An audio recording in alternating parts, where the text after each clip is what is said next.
শাকিব আল হাসানের গাড়ি বিলাসের কথা কম বেশি সবারই জানা, তবে এবার সেই শাকিবকেও টপকে গেলেন ব্যারিস্টার সুমন। শুল্কমুক্ত যত গাড়ি এমপি মন্ত্রীরা এনেছেন তার মধ্যে সবচেয়ে দামি, সবচেয়ে বিলাসবহুল গাড়িটি ব্যারিস্টার সুমনের। তার গাড়ির দাম 10 কোটি টাকা। যদিও শুল্ক ছাড়ে সেই 10 কোটি টাকা মূল্যের গাড়িটি তিনি কিনেছেন মাত্র 1,28 লাখ টাকায়।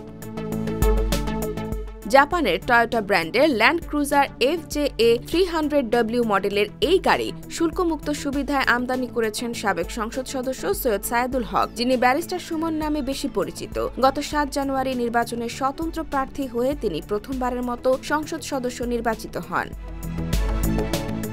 দ্বিতীয় সর্বোচ্চ দামি গাড়ি এনেছেন মাগুরা 1 আসনের সাবেক সংসদ সদস্য ও ক্রিকেটার শাকিব আল হাসান। গত 30 জুলাই তিনি গাড়িটি খালাস করেন। তিনি গাড়ি এনেছেন সিঙ্গাপুরের Toyota Tsusho Asia Pacific private limited থেকে। তার গাড়ির brand Toyota LC station wagon GRS। Shakib Al হাসানের গাড়িটির আমদানিকৃত মূল্য দেখানো হয় 1,14 লাখ জাপানি ইয়েন বা 1,06 লাখ টাকা। এই গাড়িরও শুল্ক হার 826.60%। গাড়িটির শুল্কায়ন মূল্য প্রায় 1,08 লাখ টাকা। এই হিসেবে গাড়িটির শুল্ক কর আসে 8,92 লাখ টাকা। সংসদ সদস্য হিসেবে শুল্কমুক্ত সুবিধা পেয়েছেন শাকিব আল হাসান। শুধু অগ্রিম কর বাবদ 5,39,000 টাকা পরিশোধ করতে হয়েছে।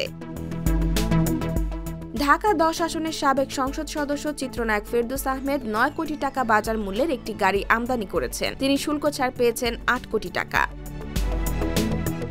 দ্বাদশ সংসদ নির্বাচনের পর 51 জন সংসদ সদস্য শুল্কমুক্ত সুবিধায় গাড়ি আমদানির উদ্যোগ নিয়েছিলেন, ঋণপত্র খুলেছিলেন। তাদের মধ্যে 10 জনের গাড়ি দেশে এসেছে, 6 জনের গাড়ি খালাস করতে সমর্থ হয়েছেন। 4 জনের গাড়ি খালাস করার আগেই ছাত্র জনতার গণ অভ্যুত্থানে গত 5 আগস্ট আওয়ামী লীগ সরকারের পতন হয়। ফলে 4 সংসদ সদস্যের গাড়ি আটকে দিয়েছে কাস্টমস।